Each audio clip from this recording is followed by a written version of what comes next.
everyone, welcome to Tales and Texts, and I'm your host Nisha, and welcome to our very first book review of 2023. The book that we are going to be discussing and analyzing in detail today is a good one. It is Kumarasambhavam, The Birth of the Young God by Kalidasa, translated by Hank Heifetz. Now, I have made a lot of notes, and this is going to be a sort of a deep analysis of Kumarasambhavam.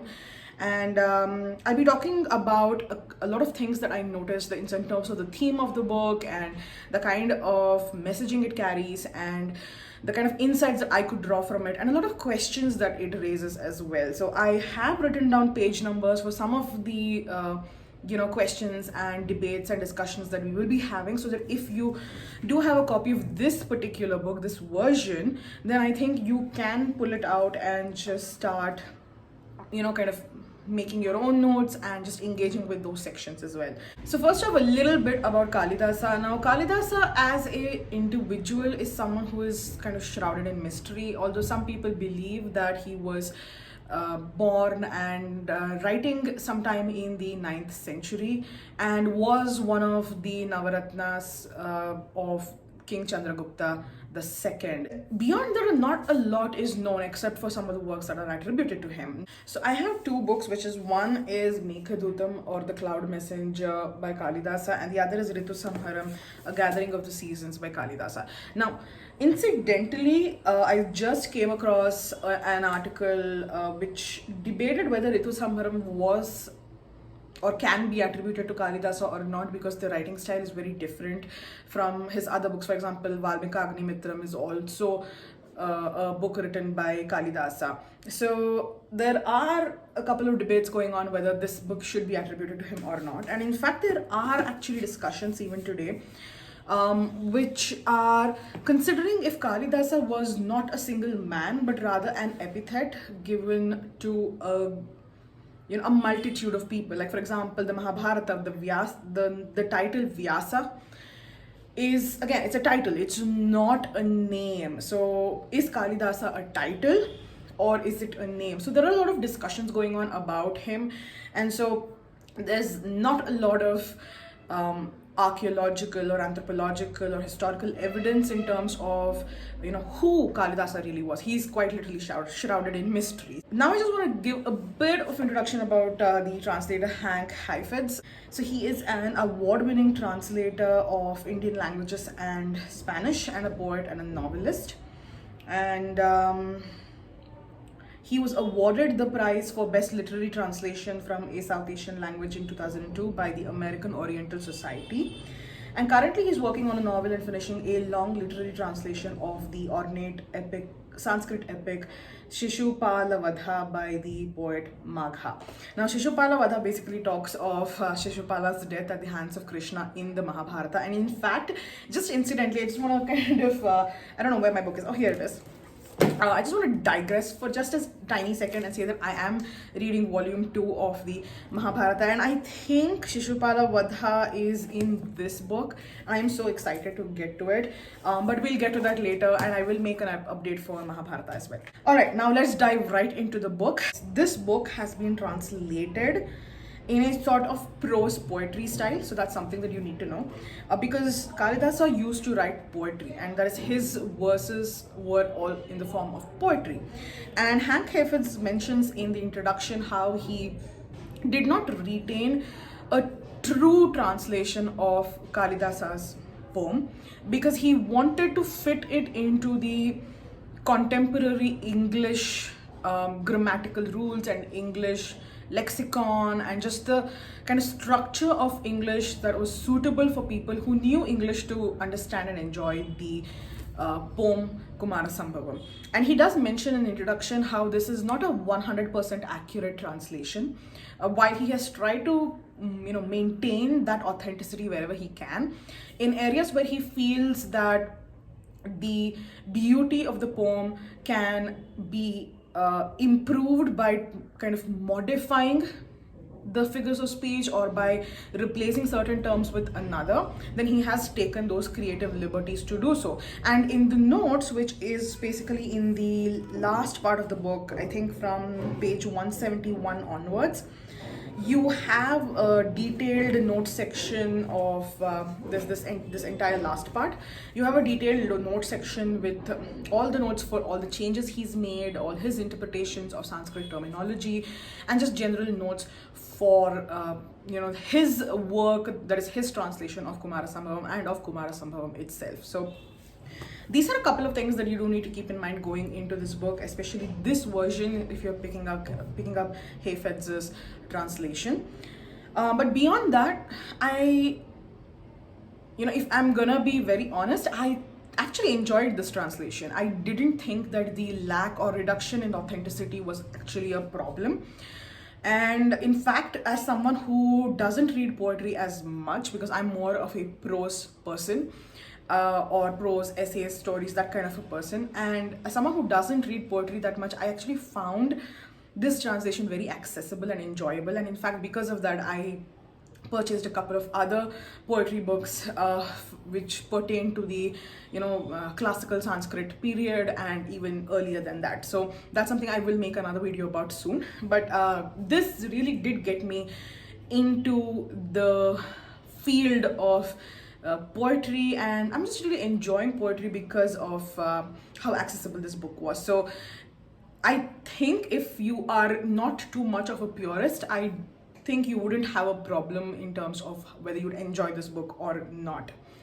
Another really interesting and important thing that you need to know about Kumarasambhavam is that this book, or rather this work, actually inspired the Puranas.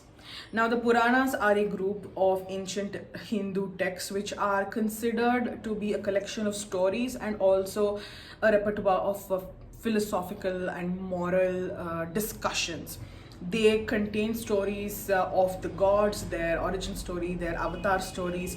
They contain minuscule stories that happen within the worlds of the Mahabharata and the Ramayana, and they also give a sort of a precursor to the Hindu philosophical thought that is actually discussed in greater detail in the Upanishads and the Vedas.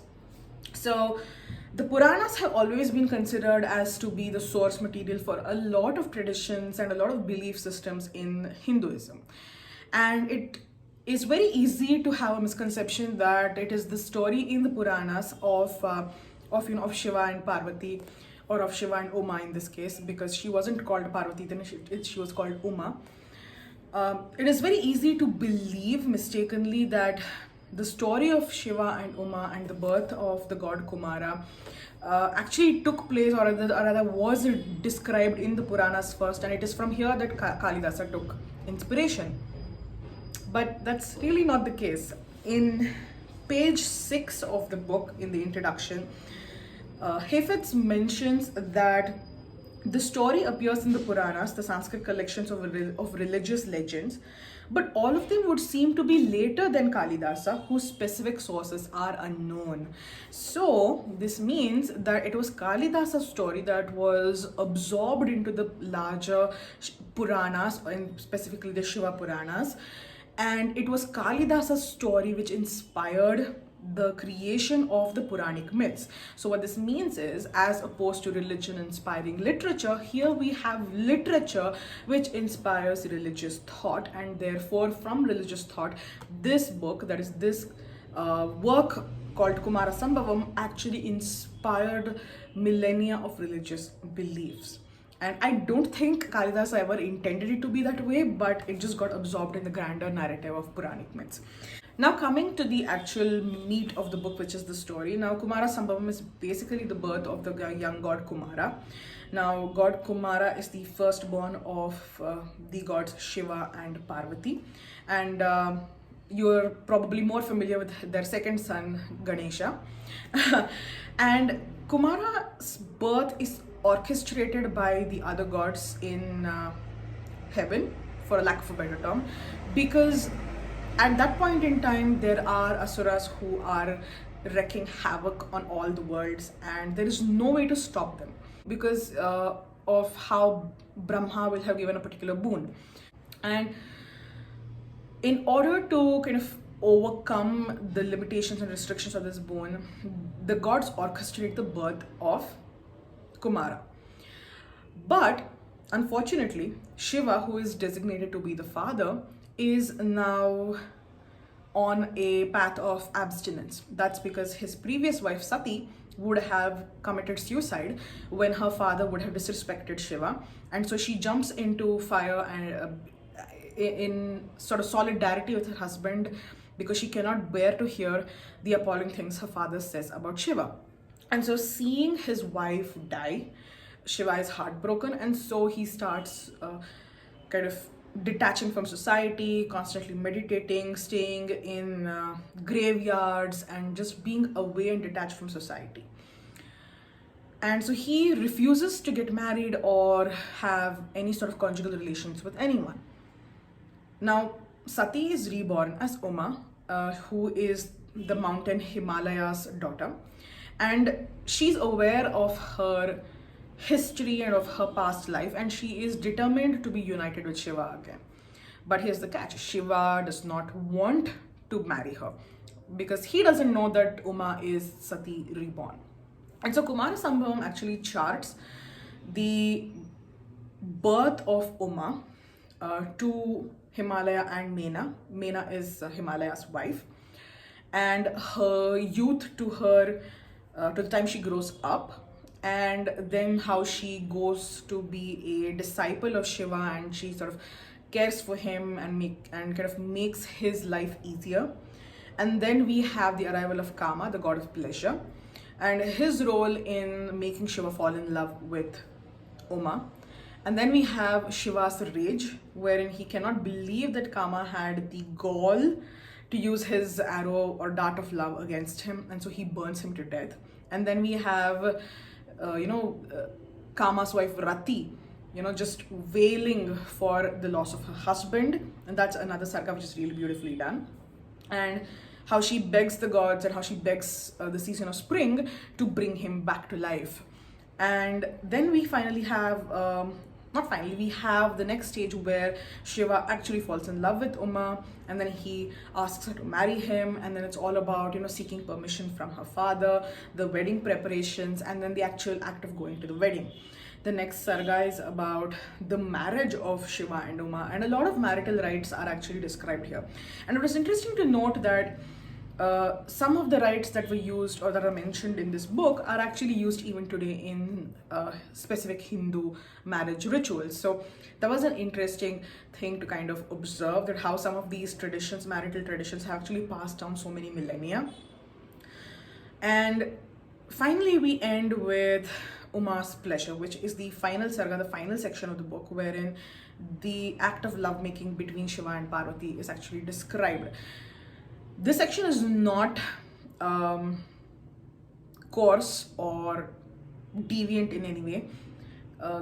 Kalidasa has deliberately used nature-related metaphors to describe their sexual union. And I do have a lot of thoughts because there are some things that really stood out to me in that section, but we'll get to that. And ultimately, this ends with her and Shiva's, I think, orgasmic experience. That's the best way to describe it. And that's where it ends. And that's mainly because the manuscript of Kumarasambhavam, which can be attributed to Kalidasa, kind of ends there. A lot of researchers have looked at the larger narrative, which actually comprises of 17 cantos. And unfortunately, the majority of the work that is kind of attached to Kumarasambhavam is not up to par with Kalidasa's writing style and his grasp of language and his poetic abilities. And so, although there are more occurrences and experiences that are described in the latter part of Kumarasambhavam, for all intents and purposes, experts do not consider anything beyond beyond the sarga where Uma's pleasure is described as belonging to Kumarasambhavam written by Kalidasa. So that's where our narrative ends. And if anybody's interested in reading the other cantos, I'm sure you can find it online. So this has been the sort of narrative description. Now let's go down into some of the analysis that I want to make. Now I'm not going to be going into this analysis in terms of sarga by sarga. I'm just going to be talking about certain points that kind of stood out to me, and just kind of talking about my thoughts, my interpretations, and I would love to engage with you. Just let me know what you think about the thoughts that I make, and if you have any other interpretations, and we can just have a conversation. So let's get right down to it. So the very first thing that I noticed was in the initial sargas, they really talk and describe about the mountain range Himalaya.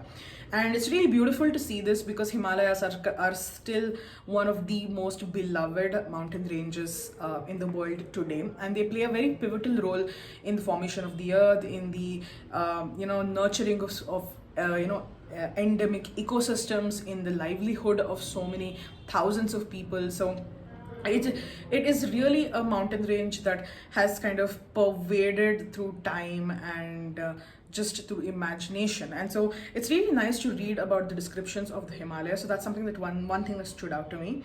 Another thing that stood out to me was how Kalidasa describes the people of the mountain.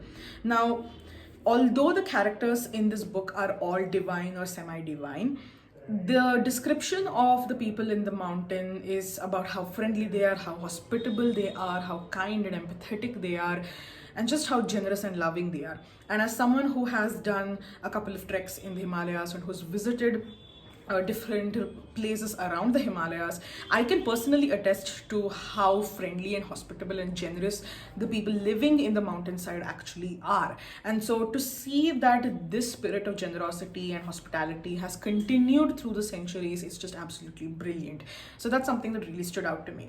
Another thing that really stood out to me was how this actually happens in page number 29 and page number 30. That's where the birth of Uma takes place. So Mena and Himalaya, they get married, and Mena falls pregnant, and then finally she gives birth to Uma. One of the things that I noticed was how there is so much cause for celebration at the birth of a daughter. Now here's the thing. Now, although the narrative talks of how Uma is aware of her previous birth as Sati, there is no indication whatsoever that Himalaya or Mena, that is her parents, are aware of her previous birth. So this is just pure joy at the birth of a daughter, which is something really incredible, because for a very, very long time, unfortunately, India has, and even continues today to a large extent, have a very patriarchal heritage where boys and sons are preferred and desired over the birth of girls. And so we also can see a lot of historical evidence for and it's not even historical, actually. There are certain cases that happen even now where female feticide happens, or female infanticide happens, because families do not want a girl child and they want a boy child to carry on their family name. So to see that in this poem there is a real cause for celebration for the birth of a daughter, it was really heartening. And it really talks about how if instead of, because if you again, I want to come back to the point of how literature inspires religion, because it was Kalidasa's poem which inspired the Puranas. And unfortunately in the Puranas, the story of Sati and her devotion to her husband, and that's why she kind of jumped into the fire and committed suicide, that is glamorized and romanticized to a very extreme degree. And unfortunately, this glamorization of Sati actually impacted real life women many centuries later, when widows were forced to commit suicide after their husband died. And so you can see how the choice in the Puranas to glamorize a very violent and very anti-women version of the story actually had very real and very tragic repercussions for women many years later. And this kind of really makes me feel about, if instead of Sati's story being so glamorized, what if the story of Uma's birth and the joy that her family and the entire kingdom had at the birth of her daughter, what if that story was glamorized? What if that story was highlighted and romanticized? I wonder whether Indian culture would have experienced a shift in the way the kind of power dynamics occurred between men and women. Because when you automatically champion one version of the story, that's the version that kind of influences people's actions and thoughts. And I really kind of wondered and sat with this for a long time, just thinking, if Uma's birth and how and the celebration that they describe in the book, if this was championed in the Puranas, if this was highlighted, how different might India as a culture have been towards its women? Another thing that stood out to me is actually in the part, this actually comes under the Umotpati, the birth of Uma. Again, that's the sarga, and this is sometime around the 35, 36, 37 page numbers, where basically Uma's beauty is described. And one thing that really stood out to me was that, so for context, since Brahma is considered as the father of all creation, even in Kumarasambhavam, Brahma is given the due for creating Uma the way she looks. And Uma looks absolutely stunning. She is the most beautiful girl on the planet. And the way the last few pages of the birth of Uma, that chapter describe Uma, it was eerily similar to me about how Tilottama was described in the Mahabharata. Now, for those of you who have been following my channel for some time and who are following my Mahabharata Critical Edition Readathon series, you will remember that I spoke about Tilottama from this book too. And I talked a lot about how I feel like Tilottama just received the shorter end of the stick. I will link that video either in this video somewhere up there, or I will put it down in the description box. It's a really good video, interesting discussions, so do go check it out. But basically what I noticed was that both Parvati and Tilottama are described as women who are very beautiful, and they're created by Brahma. And both of their beauty is created by Brahma for very specific reasons. Again, the concept of giving an exaggerated beauty to an individual for a cosmic cause, for a divine cause, is an underlying theme that kind of connects Parvati and Tilottama. Now, that's where the similarities end, and this is where things branch out. Now, Parvati's beauty is considered as pure, as divine, as exemplary, and as something that the world should consider as a gift, because ultimately, she is supposed to be united with Shiva. That's the end goal. Tilottama's beauty, on the other hand, although they view her beauty as exquisite, it is viewed as a dangerous weapon in the hands of a woman.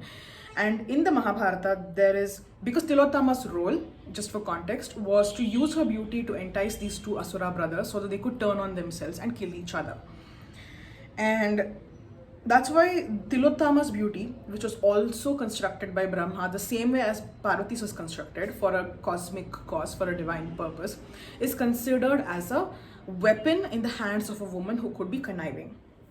What I noticed was this whole saint-sinner Madonna-Whore complex playing out between the two of them, where Parvati, because her beauty and because her role was to be for marriage to a god, her beauty was legitimized and her existence was legitimized.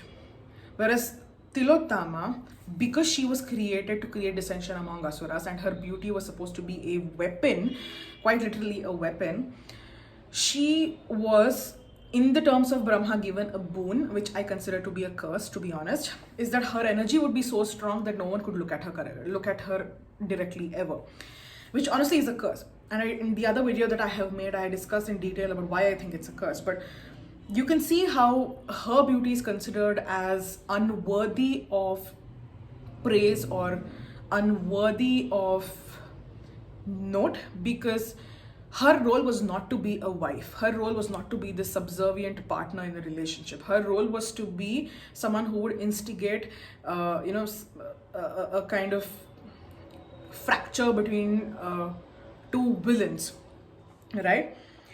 And incidentally, in the Mahabharata, I don't know how many of you are familiar with this, but if you read this version, you'll be familiar with this.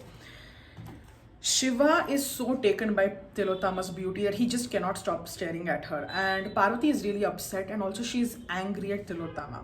In some myths that are presented in the Puranas, Parvati even curses Tilottama for her beauty, saying that she was trying to steal her husband. And in fact, Parvati's jealousy is actually something that's recorded even in Kumarasambhavam, in the latter parts of the book, that she can be very jealous. And in some Puranas, we see Parvati cursing Tilottama that she deliberately became this beautiful so she could steal her husband from her. And again, so you see this whole pitting of woman against woman for a man, right? So I found that, that kind of relationships very odd and just very derogatory. First off, we have the beauty of these women, both of which were created by Brahma and both of which were created for a divine or cosmic cause, described in two very different ways. Parvati's is legitimized, whereas Tilottama's is not legitimized at all. And again, because why? Because Parvati's beauty serves to put her in a position that society, that is the patriarchal Brahmin society, approves of. Whereas Tilottama's beauty puts her in a position of power where she can use this beauty to kind of achieve an end goal. That in this case was to bring that Asura pair to kind of fight with each other. And then we see how Parvati is pure, Parvati is, she is worthy of respect and prayer, whereas Tilottama, is sort of given a so-called boon, but then just sort of kind of left to her own devices. And the terms of the boons that Brahma gives her is just really unfair. And so you see this kind of dichotomy that takes place, and again in the Puranas, like I mentioned, about how about Parvati's jealousy and about her rage towards Tilottama, the curse that comes. So all of these kind of just really once again play out to that whole Saint Sira, Madonna-Whore, women against women for a particular man, those kinds of stereotypes. So it was interesting to see this. Again, so the concept of Tilottama is not there in this book, just for information. That's not there in this book, but as someone who has read it in the critical edition of the Mahabharata, I just could not help but compare. Another thing that that kind of struck me was the role of Kama, the god of pleasure, in Kumarasambhavam. So Kama is sort of hired by Indra, who is the king of the gods, to force Shiva to fall in love with Parvati. Now Kama has been known to fly on a parrot, carry these darts which can make someone fall in love with another person. So if he shoots at a person, the target falls in love with whoever they set their eyes on first. That's one of the myths associated with Kama. Now the very first thing that kind of came to me when I was reading about Kama's role and where Kama describes his powers in terms of how he can make absolutely anyone fall in love with anybody else, how he can get, especially in cases where women are angry at men who have either cheated on them or who have not, lived up to their promises, or there's any sort of issues where how he can force women to forgive these men and take them back as lovers. So he describes a lot of his powers in a very male-centric way. Now again, I don't know if this is because of the way Hank Heifetz translated it or if it's because Kalidasa himself wrote it this way. It really brought up questions about consent to me. Now in the larger spiritual community, especially if you're a practitioner of the old ways, there are a lot of discussions about casting love spells or making love spells and love potions and these love spell jars in the wider spiritual community, right? And the concept of whether love spells are morally and ethically correct or not, because ultimately it kind of forces someone who probably may not have ever wanted to love you to have positive feelings for you, right? So the role of Kama sort of, for me, kind of brings up the same ethical dilemma about, as a deity, this is a very morally gray area, and issues of consent need to be explored in relation to Kama. Speaking of Kama though, in the very same vein, I also want to talk of how this book is very sex positive for women in particular. It talks of a lot of the explanations that Kama gives and a lot of the explanations that Rati, his wife, gives, and even in fact in the last part where it's about Uma's pleasure, right? It's about Uma reaching that orgasmic experience. There are very, very strong statements made which put female pleasure at the top of the ladder, which make female pleasure a priority. And you see how throughout this book, female sexual pleasure and female emotional fulfillment become a very, very important thing for everyone involved, and how women are encouraged to seek this sexual gratification. And so that was something that which I found was very ahead of its times, or rather I think it was exactly like its times, because if you have watched my review of Shemendra's Samaya Matrika, even there women's pleasure and women as the primary, the focal point of sexual encounters and romantic encounters, it was very obvious and very prominent. And so you can see that I think that's a kind of a very, very common thread, like I mentioned earlier, of sex being normal, and of women seeking these experiences also being very normalized. So while I have my concerns about Kama's role as a messenger, although he's called the messenger of love, he's technically the bringer or nurturer of love, and his role and its relationship to consent, I also really appreciate how women's agency, sexual agency, and romantic agency is also highlighted and empowered. Relating to Kama's role in Kumarasambhavam, as I mentioned during the narrative explanation, Shiva gets mad at Kama for having the audacity to shoot his arrow at him. And so he opens his third eye, which is in the kind of between the eyebrows, and then he burns him down. And so Kama essentially dies. And following the death of Kama, Rati, his wife, wails and laments and has a very heart-rending episode where she talks to the season Spring, because Kama and Spring are best friends and they go hand in hand. Where Kama goes, Spring goes. And again, this whole symbolism of love blossoming, just like how a flower or a tree blossoms during springtime, is very kind of rampant here. One of the things that I noticed during these discussions between Rati and the Spring is how, in many cultures around the world, we consider springtime to be very feminine in nature. That's again because spring is the time of birth and creation. Spring is the time of nurturing. Spring is the time of growth. So these concepts are often associated with the female pregnancy cycle, of the concept of birth, actually giving birth and rearing of a baby, right? And how in a lot of cultures around the world, spring is considered to be female. And here in Kumarasambhavam, the pronoun used for the spring is he/him, which is masculine. And which again kind of made me really think about the symbolism underneath that. Because even in many Hindu festivals and just indigenous traditions in India, the spring is still given a sort of feminine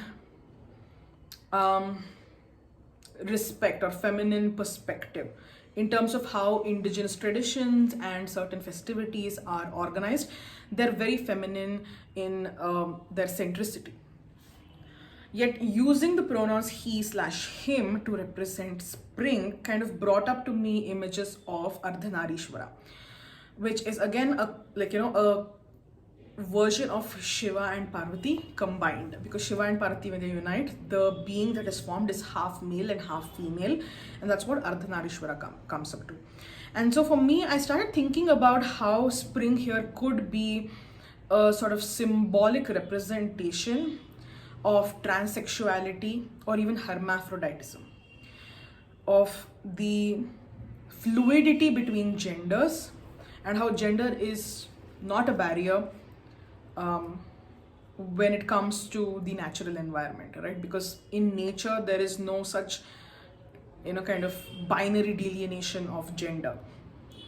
And I kind of sat with this about whether the concept of spring being the energy of spring being feminine, but the way they are represented as being masculine in this book, it kind of really, and also the concept of, again, this is a book about Shiva and Uma, right, or Shiva and Parvati. So the concept of the merging of genders and gender barriers being erased, that fluidity being present in nature and in humanity, the human spectrum as well. Continuing on the thread of how gender is fluid, gender has no binary, we also see Shiva being represented as a god who doesn't really care about gender or caste. And I think that's the beauty of Shiva, because Shiva, based on my research, the way I view Shiva and Shiva's place in the Hindu pantheon, technically speaking, from a very Vedic perspective, Shiva was not a major deity. You see even that Vishnu was also not a major deity. The only major deity was Brahma from the Trimurti. And later on, we saw the arrival of Vishnu and his role as a householder and his avatars as Kshatriyas. Now, we see how upper caste individuals had their own deities. Brahma for Brahmins, Vishnu for the Kshatriyas in terms of his avatars, and also for the higher caste in terms of a householder and household responsibilities. But then a lot of the people who belonged to the lower castes, who were called untouchables, they did not really have a deity of their own. And you see Shiva filling this gap very beautifully, because Shiva is supposed to be the god of destruction. Shiva spends a lot of time with in graveyards with people who are grave diggers. He spends a lot of time with pishachas and other ghouls that haunt graveyards. Shiva uses the ash that comes from the burning of the bones of humans, and then he applies it all over his body. So, and he has these matted hair like these saints who've abstained from everything and who've detached themselves from society. So Shiva as an individual, as an archetype, is someone who represents things that are traditionally considered as taboo, things that are considered non-mainstream or non-orthodox, things that were not covered under the purview of Brahma or Vishnu, and therefore he became a god for the masses. That is, Shiva became a god for the masses. And so you see even here in this book how Shiva is, he represents, for example, there's an encounter between the Saptarishi and Arundhati, and how he respects Arundhati on par with the Saptarishi, because he talks of how gender is of no value when it comes to judging people by the merits of their actions. So if a person's actions are good, you shouldn't let the fact they're a man or woman or any other gender impact how you treat them. You also see, again, because like I said, the mythos of Shiva lends him very well to work with people who are disenfranchised from mainstream society. So that's something that you see, a very powerful representation of Shiva. Now we come to the final observation that I had, which is actually in the chapter of Uma's pleasure, which is the final sarga that is there in Kumarasambhavam. And these are really questions about sex and about, once again, we come back to consent. Because this chapter describes Uma's intimacy with Shiva after their marriage, right? And a lot of the material is kind of spoken in metaphors by using nature as a symbolism for various sexual encounters. Yet there are parts where we see Shiva and Parvati, or rather Shiva and Uma, actually engaging in sex, that is, them as individuals, as any mortal would with each other. And one of the things that I found that kind of like a sort of a common refrain throughout this, was the concept of having sex with your partner when they don't really want to do it, or rather being aroused by their lack of consent. So for example, in page 152, paragraph, or rather the stanza 8, it says, though in kissing she kept her lower lip from his teeth and let her arms hang when closely embraced, still for the husband, even with her restraint and lack of a response, it was pleasure to love his wife. So to me, this kind of talks of marital rape. I know it's some of you might feel, I'm kind of being super harsh, but considering how, I go back to the stories of Uma's birth versus Sati's suicide, and which story was immortalized in the Puranas and brought down through centuries, saying something like, still for the husband, even with her restraint and lack of response, it was a pleasure to love his wife. To me, it just talks of, hey, it's okay if your wife just, lies there on the bed like a dead fish. It's okay for you to still have sex with her because you as a husband is still getting pleasure from this. And, essentially talking about, and we're going to be crossing those lines where we're talking about women as the property of the husband after marriage, and how women's obligation to have sex with the husband so that he and his needs can be fulfilled. So to me, that kind of feels like, because people are taking this work so seriously and because this work has been actually translated into the Puranas, it feels like a justification for marital rape, right? Because it's there in this religious book, this book of religious myths and legends. That means it must be true. That means a husband does have the right to do whatever he wants with his wife. And there have been many evidences in the past, especially in times when child marriage was legal, where men have brutalized their wives even though they did not want to be touched, and those young girls have ended up dying because of very rough sex. And so you really kind of start thinking about how these mannerisms, these behaviors, and these perspectives about a man's ownership of his wife and how he has the right to demand sex whenever he wants, where do they come from? Do they come from, of course they come from conditioning, but where was the initial thought? And to me, after seeing how Sati's story plays out, I find it very, very possible that it is tales like these which have unintentionally, because I don't think that's what Kalidasa meant to do, they have unintentionally kind of translated into action many years down the line. How violence and love have a very fine line separating from them, because this book, Uma's Pleasure, really talks of how Shiva enjoys having very rough sex with his wife. And so this concept of violence and love, where does a loving sexual relation that is between two consenting adults, that's just a little rough than normal, when does it transform into actual violence and brutalization? And similarly, this constant of violence and love, right, it really kind of brought to me the symbolism of the concept of creation is through a violent action. Everything from the Big Bang, because the Big Bang was a violent action, right? Every creation is kind of comes through an act of violence. When a woman is giving birth, her body literally expands to unimaginable degrees. A lot of organs shift, a lot of things tear inside her body, and that's how she pushes the baby out. So it is through this act of violence that a baby is born. Even during sex, especially if someone is a virgin,